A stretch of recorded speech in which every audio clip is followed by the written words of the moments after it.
৭৭ আর এই গিয়ে ৭৮। মোটে ৭৮। এর চেয়ে বেশি তো নবাবের দেহরক্ষীর কাছে থাকে। দূর দূর দূর দূর।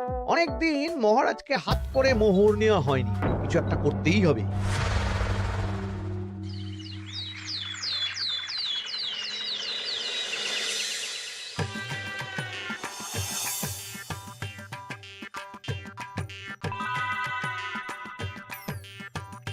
কই গো, কিছু কি ঠিক করলে? রাজকুমারের জন্মদিনে কি উপহার দেবে? হ্যাঁ গো, পেয়েছি, এই দেখো। উমা, এই যে তোমার ছোটবেলা সোনার আংটিখানা। হ্যাঁ গিন্নি, ঠিক ধরেছ। যেটুকু যা গয়না ছিল সবই তো দেওয়া হয়ে গেছে, নহে বিক্রি হয়েছে। আর তো কাউকে কিছু দেওয়ার নেই, তাই ভাবলাম এটাই উপহারে দিই। সে ভালো ভেবেছো। বেশ, আসি তাহলে, ওদিকে সবার দেরি হয়ে যাচ্ছে গিন্নি।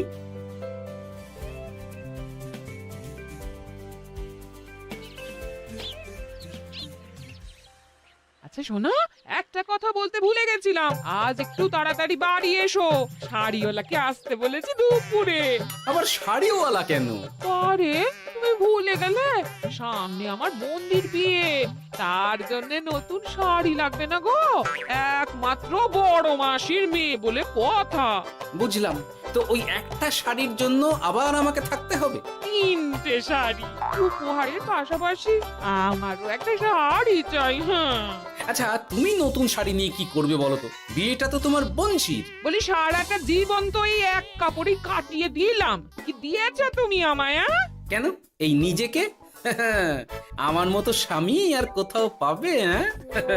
ও সব মন ভুলানো কথায় আর চিড়ে ভিজবে না, তাড়াতাড়ি আসবে বলে দিলাম। হ্যাঁ অগত্যা।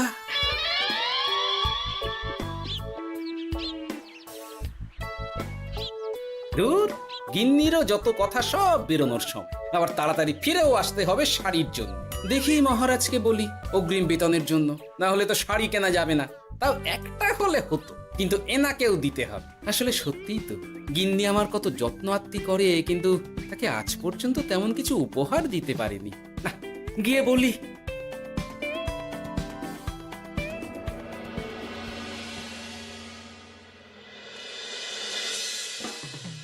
রাজকুমারের জন্মদিন উপলক্ষে যে আপনারা এত উপহার এনেছেন তার জন্য অনেক ধন্যবাদ। আপনাদের সকলের আশীর্বাদ ও ভালোবাসা আমি রাজকুমারের কাছে পৌঁছে দেব। এ আর এমন কি মহারাজ, জানেনই তো রাজকুমার আমাদের সকলের কাছে কত প্রিয়। ঠিক ঠিক। কিন্তু আমি অবাক হচ্ছি, আপনার প্রিয় গোপাল জন্মদিন ভুলে গেছে দেখে। এখনো পর্যন্ত তার কোনো পাত্তাই নেই। হ্যাঁ তাই তো, গোপাল আসেনি কেন? এসে গেছি মহারাজ। তা বলি, এসে তো উদ্ধার করে দিয়েছো। আজ রাজকুমারের জন্মদিন, সে কথা কি মাথায় আছে? ক্ষমা করবেন মহারাজ, আসলে ওই রাজকুমারের উপহার আর গিন্নির আবদার এসবের জন্যই আমার দেরি হয়ে গেল আর কি। এই নিন রানীমা, আমার তরফ থেকে রাজকুমারের জন্য ছোট্ট উপহার। অনেক অনেক ধন্যবাদ গোপাল। তবে মহারাজ, আমারও একটা অনুরোধ ছিল। কি? আমাকে যদি অগ্রিম বেতন হিসাবে কিছু মোহর দেন, তাই নিয়ে আমাকে একটু তাড়াতাড়ি বাড়ি ফিরতে হবে। উনি বলবেন আর ওনাকে দিতে হবে, মামা বাড়ির আবদার। যেটা জানেন না তার মাঝে এত কথা বলেন কেন? হ্যাঁ, আসলে মহারাজ, আমার গিন্নির বোনের মেয়ের বিয়ে সামনে, তাই গিন্নি আবদার করেছে ওই নতুন শাড়ি কেনার জন্য। জানেনই তো বিয়ে বাড়ির কত খরচা, তাই। এ তো খুব ভালো কথা, কিন্তু অগ্রিম বেতন কেন? এমন একটা ভালো খবর দিলে আমার তরফ থেকে তোমার জন্য কিছু মোহর উপহার। এই না, ধন্য মা আপনি, আপনার মতো মা থাকতে সত্যি ছেলের কোনো চিন্তা থাকে না রানীমা। ইস, বেটা আবার সুযোগ বুঝে মোহর পেল। কেন যে আমার এমন হয় না। এবার তাহলে আসি মহারাজ, গিন্নি ওদিকে অপেক্ষা করছে। হ্যাঁ হ্যাঁ, যাও যাও, আজ তাহলে সভা এখানেই শেষ করলাম। মহারাজ, আপনার সাথে আমার একান্তে কিছু কথা আছে। আমি অন্দরমহলে গেলাম। রানীমার আবার হঠাৎ কি হলো, ব্যাপারটা দেখতে হচ্ছে।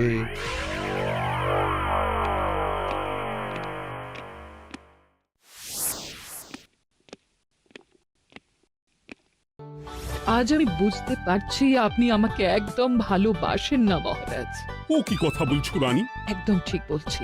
নিজের গিন্নির আবদার মেটানোর জন্য গোপাল কত ভাবে, নতুন শাড়ি কিনে দেওয়ার জন্য অগ্রিম বেতন অব্দি চাইলো, আর আপনি? আমি তো রাজা, আমি কেন বেতন চাইবো? সেটাই তো, রাজা হয়েও আপনি কখনো এমন কিচ্ছু করেননি, কিচ্ছু না। আহা, রাগ করে না।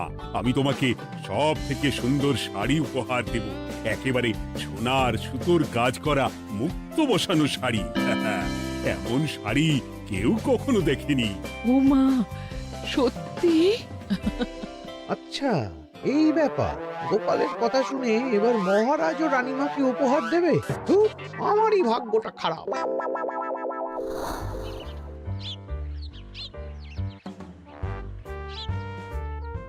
হাজার চেষ্টা করেও গোপালকে আটকানো যায় না। দূর দূর দূর, আমি যা চেয়েছিলাম তা ওই গোপাল পেয়ে গেল। ও কি গো, তুমি কার সাথে কথা বলছো? দুর্ভাগ্যর সাথে। কি সব অলক্ষণে কথা? কি হয়েছে? কি আর হবে, সবই তো তোমার দোষ। আমার দোষ? হ্যাঁ, তুমি আমার কাছে বায়না করো না কেন কিছু? তুমি বায়না করনি বলেই আজ আমি রানীমার কাছ থেকে মোহর পেলাম না, কিন্তু গোপাল পেয়ে গেল। এবার বুঝলাম। ঠিক আছে, এখন তাহলে বায়না করছি, তুমি কাল গিয়ে সেটা রানীমাকে জানাবে, ঠিক আছে? হ্যাঁ, করো করো করো, বায়না করো, বায়না করো। কি চাই, কি চাই, কি চাই? পেয়েছি। তুমি রানীমাকে গিয়ে বলবে যে আমার একটা সোনার হার চাই। এই না হলে আমার বউ। দারুণ চাল চেলেছো।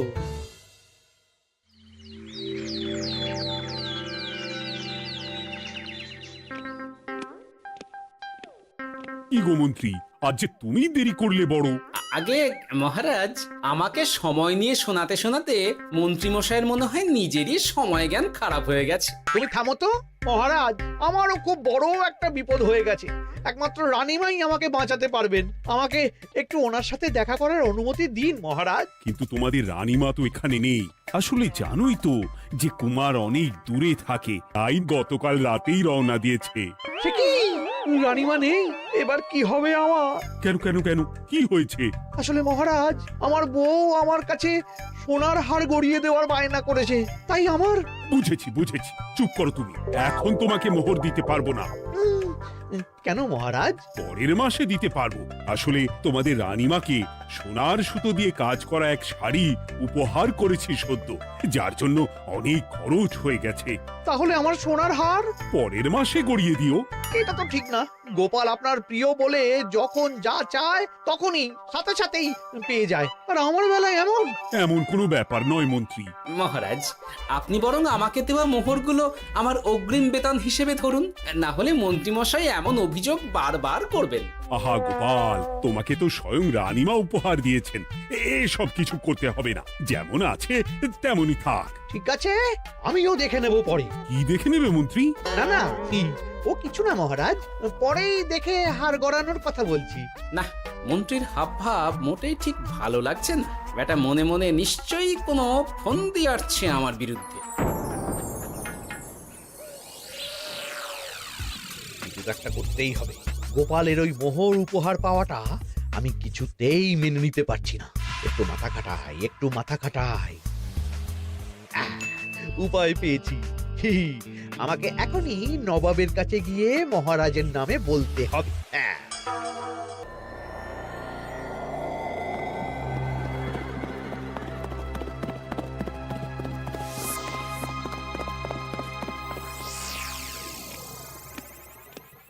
প্রণাম নবাব বাহাদুর। আরে এতে কৃষ্ণনগরের রাজা কৃষ্ণচন্দ্রের মন্ত্রী তো হঠাৎ এখানেই কেন? আমি নবাব বাহাদুরকে আন্তরিক ধন্যবাদ জানাতে এসেছি। কিসের জন্য? এই যে আমরা খুব খুশি রাজা কৃষ্ণচন্দ্রের মতো একজন শক্তিশালী রাজা পেয়ে। শুধু সামরিক বলেই নয়, আর্থিক, সামাজিক, রাজনৈতিক সব দিক থেকে। আর এটা সম্ভব হয়েছে আপনার মতো একজন নবাবের মহারাজের ওপর কৃপা দৃষ্টির জন্য। বলতেটা কি চাইছো তুমি? তেমন কিছুই না। আপনার গুণগান করছি। নইলে আপনিই বলুন না, আমাদের মহারাজ কখনো সোনার সুতোয় বোনা মুক্তোর কাজ করা শাড়ি কিনে রানীমাকে উপহার দিতে পারে? কি সোনার শাড়ি? হ্যাঁ, এমন দামি শাড়ি যা হয়তো নবাবের কাছেও নেই। ঠিক আছে ঠিক আছে, তুমি এখন আসতে পারো। আর শোনো, আমি তোমাদের রাজ্য পরিদর্শনের জন্য লোক পাঠাবো। কবে কখন সেটা কাল তোমাদের সূচনা পাঠিয়ে দেবো, কেমন? তো, ঠিক জায়গাতেই আগুনটা ধরিয়েছি মনে হচ্ছে। বেশ। ব্যাপারটা আমার মোটেই ঠিক লাগছে না উজির। কৃষ্ণচন্দ্রর মতো এক সামান্য রাজা এত দামি শাড়ি কিনলো কি করে? কালো বাজারি করছে না তো? আমিও একই কথা ভাবছিলাম হুজুর। এক কাজ করো, কালকে কৃষ্ণনগরে খবর পাঠাও। 2 দিন পর রাজকার্য পরিদর্শনের জন্য তুমি সেখানে যাবে। সব খতিয়ে দেখবে, আর কিছু বেগতিক বা গরমিল দেখলে সেটা বাজেয়াপ্ত করে নেবে, কেমন? আজ্ঞে হুজুর।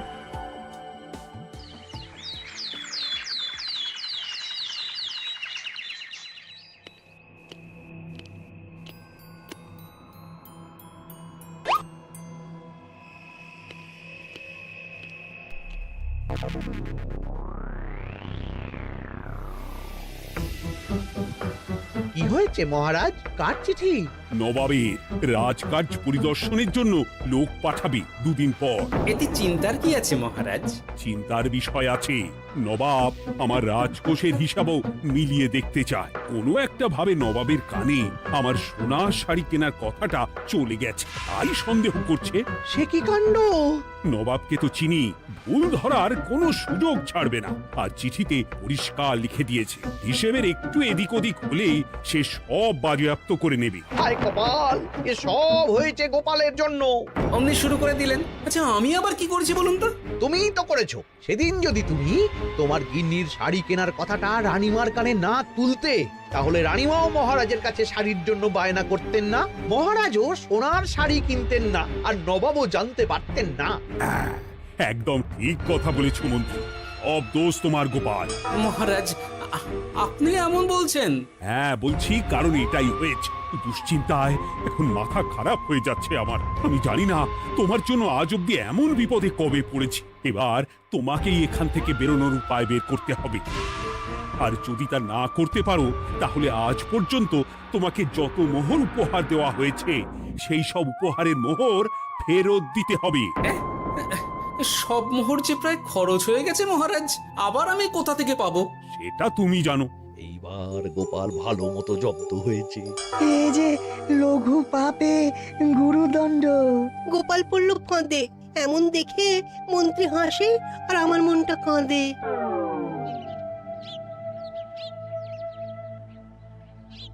এখানে বসে কি করছো গো গিন্নি? এসে পড়েছ? ওমা, তোমার মুখটা এমন শুকনো দেখাচ্ছে কেন? আর বলো না, এই হিসেবের ঠেলায় সবকিছু বেহিসাবি হয়ে যাচ্ছে একেবারে। আচ্ছা, তুমি কি করছিলে ওই রসিদগুলো নিয়ে? দেখে হিসেব করছিলাম এই মাসে অনেক খরচ হয়েছে কিনা, সেই বুঝে পরের দিনগুলো চালাতে হবে গো। কি বললে? রসিদ দেখে হিসেব কষা? আরে, এটা তোমার মাথাতেই আসেনি। ধন্যবাদ গিন্নি, আরো একবার তোমার জন্য এই যাত্রায় আমি বেঁচে যাব মনে হচ্ছে। বেঁচে যাবে কেন? কি হয়েছে? আচ্ছা, আমাকে আবার একটু রাজপ্রাসাদে যেতে হবে। আমি এলাম গিন্নি। কি যে বলে লোকটা, কিছুই বুঝতে পারি না।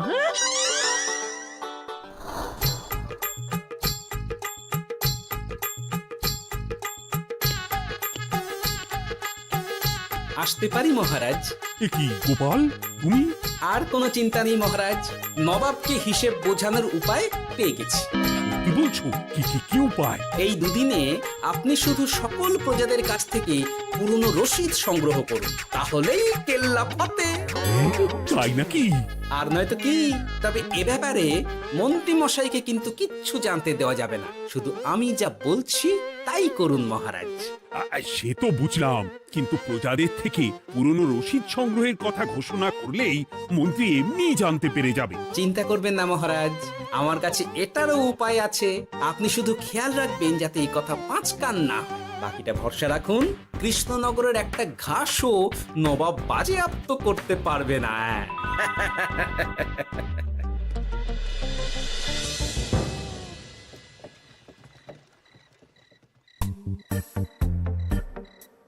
গোপাল দাদু আমরা সব চলে এসেছি। ভালো সময় এসেছিস, তোদের দাদুর ভবিষ্যৎ এখন তোদেরই হাতে। আপন করে বলছো কেন দাদু? আমরা থাকতে তোমার কিচ্ছু হবে না, শুধু বলো না কি করতে হবে। জানি তো, তোদের যেটা করতে হবে সেটা হলো সবার বাড়ি বাড়ি গিয়ে পুরনো রসিদ সংগ্রহ করতে হবে। এই ব্যাপার, এটা আর এমন কি? কিন্তু কেউ যদি জিজ্ঞাসা করে কেন চাইছি, তখন বলবি যে ওই গোপাল দাদু ওই টোঙা বানাবে বলে পুরনো কাগজ চাইছে। আচ্ছা আমরা এক্ষুনি নিয়ে আসছি।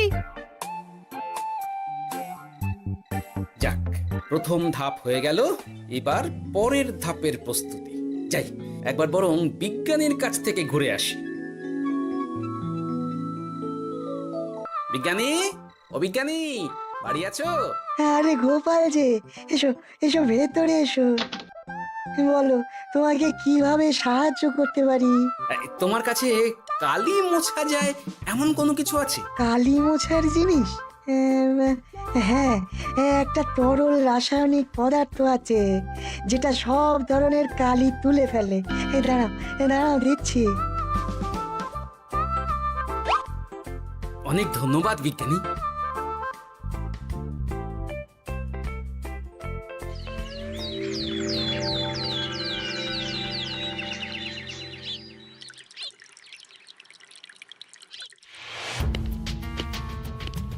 আসুন আসুন, আপনার জন্যই তো অপেক্ষা করছিলাম। তাই নাকি? এতটা পথ উনি এসেছেন, আগে ওনার জন্য শরবত ও মিষ্টির ব্যবস্থা করি।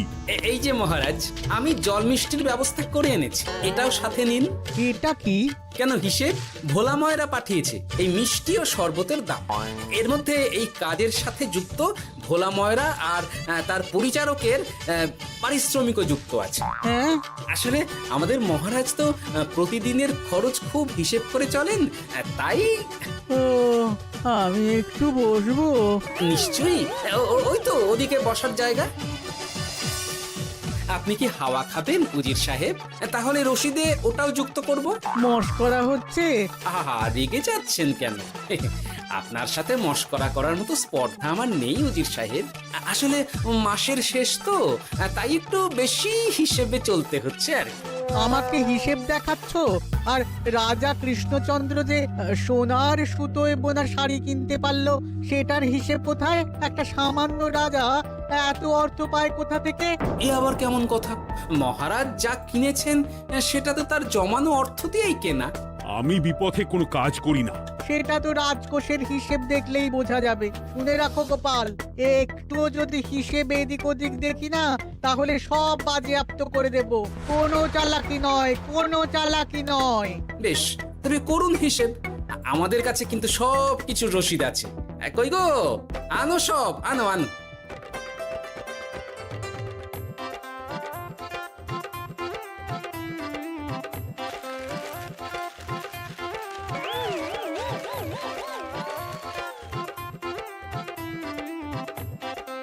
হ্যাঁ, এত রসিদ?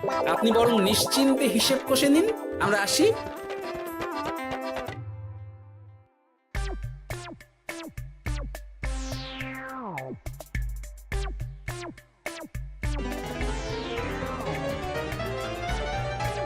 বাবারে, এত হিসেব কষে কষে তো মাথা ঝিমঝিম করছে, খিদেতেও পেট চুই চুই করছে। আপনার হিসেব কত দূর উজির সাহেব? আমাকে এখান থেকে নিয়ে চলো গোপাল, আমি আর পারছি না। ও কি, অঙ্ক কষে কষে তো আপনার সব শক্তি শেষ হয়ে গেছে দেখছি। আচ্ছা চলুন চলুন চলুন, কিছু মুখে দিয়ে দিন, তাহলেই শক্তি আসবে। তাই চলো।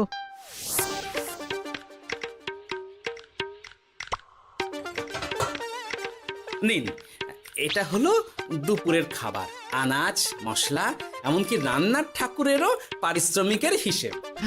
এবার আমি পাগল হয়ে যাব। আমি আর কোনো হিসেব দেখতে চাই না। সব সময় কি আর হিসেব নিয়ে চলা যায় নাকি? কি আর করা যাবে বলুন? হিসেবে না চললে আপনি তো মহারাজের উপার্জনের উপর সন্দেহ করবেন, আর বেশি খরচ হলেই সম্পত্তি বাজেয়াপ্ত করবেন। তাই বলে সব কিছুতেই হিসেব? কোনো একদিকে বেশি খরচ হলে বাকি দিকগুলো এইভাবেই কম করে চলতে হয়। কি ঠিক বলিনি? আমি আমার ভুল বুঝতে পেরেছি গোপাল, এবার আমাকে রেহাই দাও। আসলে তোমাদের মন্ত্রী নবাবের কাছে গিয়ে তোমাদের রাজা নামে উস্কেছে। কি মন্ত্রী?